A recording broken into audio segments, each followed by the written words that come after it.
हाय दोस्तों, नमस्कार। कैसे हैं आप सभी? स्वागत है आप सभी का एक बार फिर आप सबके अपने यूट्यूब चैनल जॉब्स मंडी पर, जहां पर मैं आप सबके लिए 100% प्रूफ के साथ 2 रियल वैकेंसीज ऑफिशियल नोटिफिकेशन के लिंक के साथ डेली प्रोवाइड कराता हूं। अगर आप चाहते हो कि नया जॉब का नोटिफिकेशन आपके फ़ोन पर डेली मिले, यानी आप एक नई जॉब से डेली अपडेटेड रहें, तो आपको जुड़ना होगा मेरे यूट्यूब चैनल जॉब्स मंडी से। जुड़ने के लिए आपको इस दिखाए गए सब्सक्राइब बटन को क्लिक करना है, बेल आइकन को प्रेस करना है, ऑल पे क्लिक करना है, जैसा आपने अभी दाएं साइड की कॉर्नर स्क्रीन पर देखा है। चलिए बात कर लेता हूं मैं आज की वैकेंसी, आज की भर्ती के बारे में। तो दोस्तों, आज की जो वैकेंसी आई है वो एक सेंट्रल गवर्नमेंट का विभाग है, मिनिस्ट्री ऑफ आयुष। हिंदी में बात करूं तो आयुष मंत्रालय, जो कि भारत सरकार के अंतर्गत आता है। क्वालिफिकेशन की बात करूं, कोई भी 12वीं पास कैंडिडेट आवेदन कर सकता है। केवल एक परीक्षा यहाँ पे आपको देनी है और अधिकतम आयु जो आपकी जिसमें रखी गई 32 साल तक आप आवेदन कर सकते हैं। अब क्या ये वैकेंसी है, क्या रहेगा लास्ट डेट, कैसे कर पाएंगे आवेदन, कैसे कैसे भर पाएंगे आपकी फॉर्म, और क्या रहेगा आपका प्रॉपर एलिजिबिलिटी क्राइटेरिया, पूरा इसी वीडियो में आपका विश्लेषण मैं करने वाला हूँ। बस बनने रहिए वीडियो के साथ आखिर तक।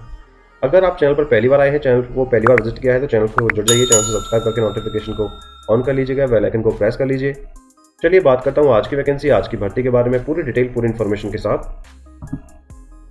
तो गाइज, जैसे मैंने अभी आपको बताया था, आज की जो वैकेंसी है वो आई है आयुष मंत्रालय यानी मिनिस्ट्री ऑफ आयुष की तरफ से।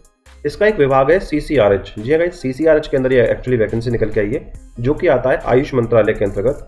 जी हाँ गाइज, CCRH ने नया भर्ती का नोटिफिकेशन आउट कर दिया है। 2025 की ये आखिरी भर्ती रहेगी CCRH के विभाग में, यानी आयुष मंत्रालय के अंतर्गत। क्योंकि नवंबर अभी चल रहा है, दिसंबर 1 महीना बाकी है, तो ये 2025 की आखिरी भर्ती आप मान के चलिए। तो CCRH ने नई भर्ती निकाली है, 2025 की स्कीम के तहत ये भर्ती रहेगी। तो जो भी एलिजिबल कैंडिडेट जिसका एक सपना है कि मिनिस्ट्री ऑफ आयुष यानी भारत सरकार के किसी मंत्रालय में जॉब करने का, बस वीडियो को ध्यान से देखिएगा, बिकॉज मैं आपको स्टेप बाय स्टेप समझाऊंगा आवेदन प्रोसेस कैसे आपको करना है। मित्रों, बात करता हूँ इंपॉर्टेंट डेट्स यानी महत्वपूर्ण तारीखों के बारे में। तो आपको जो एप्लीकेशन है, आपको जो आवेदन है, वो ऑलरेडी स्टार्ट हो चुके हैं और लास्ट डेट रहेगा आपका 5 दिसंबर 2025। ये बाई मिस्टेकली मैंने 5 नवंबर यहाँ कर दिया है। एग्जाम की डेट अभी नोटिफाई नहीं हुई, जैसी आती है आपको मैं दोबारा से बता दूंगा। सैलरी के बारे में बात करूं तो क्योंकि सेंट्रल गवर्नमेंट की जॉब है, तो काफ़ी बेहतर सैलरी पैकेज आपको मिलता है। और कई दफ़ा मैं आपको बता भी चुका हूं कि जो सेंट्रल गवर्नमेंट की जॉब जो होती है, जो केंद्र सरकार की जो भर्ती होती है, वो स्टेट गवर्नमेंट की जॉब से काफ़ी बेहतर होती है। क्योंकि यहाँ पे पहली बात तो आपकी सुख सुविधाएं, एक्मेंडेशन, पक्ष को आपको ज़्यादा मिल जाते हैं, और दूसरा होता है मेन चीज़ आपका सैलरी स्लैब। आपका जो सैलरी का स्लैब होता है वो सेंट्रल गवर्नमेंट का स्टेट गवर्नमेंट से काफ़ी बेहतर होता है।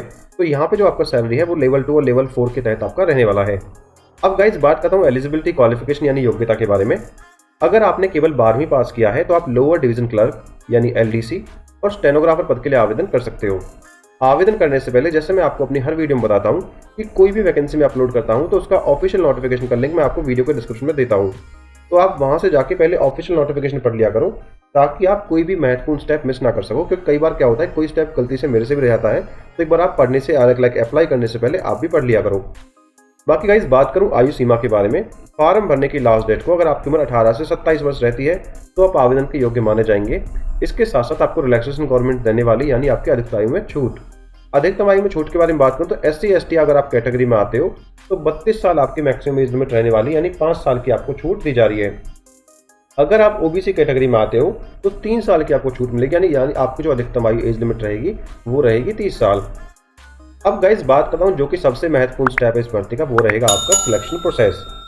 जो भी एलिजिबल कैंडिडेट आवेदन करना चाहते हैं उनका जो सिलेक्शन रहेगा, ऑनलाइन टेस्ट, जिसमें आपसे मल्टीपल चॉइस क्वेश्चन आपसे पूछे जाएंगे और टाइपिंग टेस्ट के लिए आपको भेजा जाएगा। अगर आप ये दोनों क्वालिफाई कर लोगे तो जो भी सिलेक्टेड कैंडिडेट रहेंगे उन्हें स्किल टेस्ट और डॉक्यूमेंट वेरिफिकेशन के लिए बुला लिया जाएगा। अब मैंने यहाँ पे टाइपिंग टेस्ट की बात करी, तो टाइपिंग टेस्ट के बारे में बात कर लेता हूँ। अगर आपकी टाइपिंग 35 वर्ड पर मिनट है इंग्लिश के अंदर, या फिर 30 वर्ड पर मिनट है हिंदी के अंदर है, तभी आप आवेदन करिएगा। अगर आपकी नहीं है तो आपके पास समय है, आप टाइपिंग सेंटर जाके अपनी तैयारी कर सकते हो और अपनी स्पीड बढ़ा सकते हो। और ऑनलाइन टेस्ट के सिलेबस के बारे में बात करूँ या एग्जाम पैटर्न के बारे में बात करूँ, इसमें आपसे टोटल 100 क्वेश्चन आपसे पूछे जाएंगे, जो कि 100 मार्क्स के रहेंगे, और 0.25 मार्क्स की नेगेटिव मार्किंग आपकी रहने वाली है। सिलेबस के बारे में बात करूँ, इंग्लिश, GK, मैथ और रीजनिंग सभी के 25-25 क्वेश्चन आपसे पूछे जाएंगे, यानी टोटल 100 क्वेश्चन आपसे पूछे जाएंगे, जिसमें 1 मार्क का आपका एक क्वेश्चन रहेगा। मित्रों, बात करूं आवेदन शुल्क के बारे में। अगर आप जनरल, OBC, EWS कैटेगरी में आते हो, यानी इकोनॉमिक वीकर सेक्शन कैटेगरी में आते हो, तो 500 रुपये आपको देना होगा एप्लीकेशन के तौर पर। SC ST, फिजिकल हैंडीकैप और फीमेल कैटेगरी के छात्र हैं, फ्री में आप आवेदन कर सकते हैं।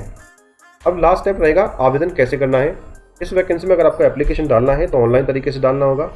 सबसे पहले आपको हमारी वेबसाइट पे जाना है jobsmandi.in, या फिर डिस्क्रिप्शन में मैंने आपको लिंक दे दिया है, वहाँ पे आपको क्लिक करना है। क्लिक करने के बाद आपको पोस्ट की जो सारी डिटेल है वो एक बार अच्छे से पढ़ लेनी है। पढ़ने के बाद सबसे पहले आपको आपका रजिस्ट्रेशन करना है, उसके बाद आपकी पेमेंट करनी है। पेमेंट करने के बाद फॉर्म आपको कंप्लीट करना है और कंप्लीट करने के बाद सबमिट करने के बाद आपका अपने फॉर्म का एप्लीकेशन का प्रिंट आपको ले लेना है। चलिए मैं आपको समझा देता हूँ कैसे कैसे आपको सारा कुछ ये करना होगा। सो गाइस, जब आप नीचे अप्लाई ऑनलाइन पर क्लिक करोगे तो आपको ये इंटरफेस आपका आ जाएगा। आने के बाद पहले बता देता हूँ, यहाँ पे आप थोड़ा कंफ्यूज रहेंगे किस वैकेंसी के लिए मैंने आपको बताया है और किस वैकेंसी में आपको आवेदन करना है। तो बता दूं, मैंने आपको ग्रुप सी की ये वैकेंसी है दोनों, जिनके लिए बारे में बताया है। एक वैकेंसी रहेगी आपका लोअर डिवीजन क्लर्क, जैसा आप मैंने अंडरलाइन कर दिया, आप देख पा रहे हो, जिसका एडवर्टाइजमेंट नंबर है 1792022526। दूसरा है ग्रुप सी की वैकेंसी जूनियर स्टेनोग्राफर, जिसका एडवर्टाइजमेंट नंबर है 1802022526। इन दोनों पदों के बारे में आपको बताना है। जब आप यहाँ आ जाओगे, अगर आप अप्लाई करना चाहते हो तो ऊपर ये देख पा रहे हो अप्लाई ऑनलाइन, यहाँ पे आपको क्लिक करना है। जैसे ही आप अप्लाई ऑनलाइन पे क्लिक करेंगे तो आपके सामने ये वाला इंटरफेस खुल के आएगा। सिंपल सा आपको एप्लीकेशन आईडी, रजिस्ट्रेशन नंबर डाल के, डेट ऑफ बर्थ डाल के लॉगिन करना है अगर आप ऑलरेडी रजिस्टर्ड हैं। अगर पहली बार आए हो तो click here to new registration पे आपको क्लिक करना है। जब click here to new registration पे आप क्लिक करोगे तो यहाँ पे आपका applicant name, date of birth, father's name, जो कि आपकी 26/11/2025 के तहत आपकी डेट ऑफ बर्थ आई है, वो आपको भरनी है, कितने साल के आप रह गए हैं। Mother's name, mobile number, gender, email ID, matric status यानी आप मैरिड हैं अनमैरिड हैं, विजिबल आइडेंटिफिकेशन मार्क कि आपके पूरे शरीर पर जो बाहर से दिख रहा हो, कपड़ों के अंदर ना हो, ऐसा कोई आईडी मार्क आपके पास हो, जैसे किसी के चेहरे पे कोई तिल हो, इस टाइप का कोई मार्क्स आपको यहाँ मेंशन करना है क्या है। आपका आधार नंबर, आपका कॉरेस्पॉन्डेंस और permanent address, photo ID proof, signature, ये आपको अपलोड करके ये कैप्चा आपको भरना है। यहाँ पे क्लिक करके डिक्लेरेशन पे नीचे सेव एंड प्रोसीड कर देना है। जैसे ही आप कर दोगे उसके बाद पोस्ट की डिटेल, किस पोस्ट के लिए आप आवेदन कर रहे हो और पेमेंट करके आपको सबमिट करना है, तो आपका फॉर्म एप्लीकेंट सबमिशन हो जाएगा। अगर आप सेलेक्ट होते हो तो आपके पास ईमेल पे या फिर बाय पोस्ट आपके पास कॉल लेटर आ जाएगा। बाकी गाइस, बात करूँ जॉब लोकेशन और एग्जाम सेंटर की, तो जॉब लोकेशन तो अभी कोई जस्टिफाई नहीं है, लेकिन एग्जाम सेंटर आपका दिल्ली, मुंबई, चेन्नई, कोलकाता और गुवाहाटी के अंदर रहने वाला है। ऑल ओवर इंडिया की भर्ती है, पूरे भारत से कहीं से भी आप आवेदन कर सकते हो। बाकी मित्रों, आई होप आपको मेरी वीडियो इन्फॉर्मेटिव लगी होगी और वीडियो पसंद आई होगी। अगर आई है तो यार वीडियो को एक लाइक करके चैनल को सब्सक्राइब कर दीजिएगा आने वाले नई अपडेट्स के लिए। यहाँ पर मैंने कुछ इंपॉर्टेंट लिंक्स दे दिए हैं इस भर्ती के रिगार्डिंग, जैसे ऑफिशियल नोटिफिकेशन का लिंक और अप्लाई ऑनलाइन करने का लिंक। तो thank you so much for watching guys. मिलता हूँ एक नई भर्ती की वीडियो के साथ, तब तक के लिए जय हिंद और जय भारत।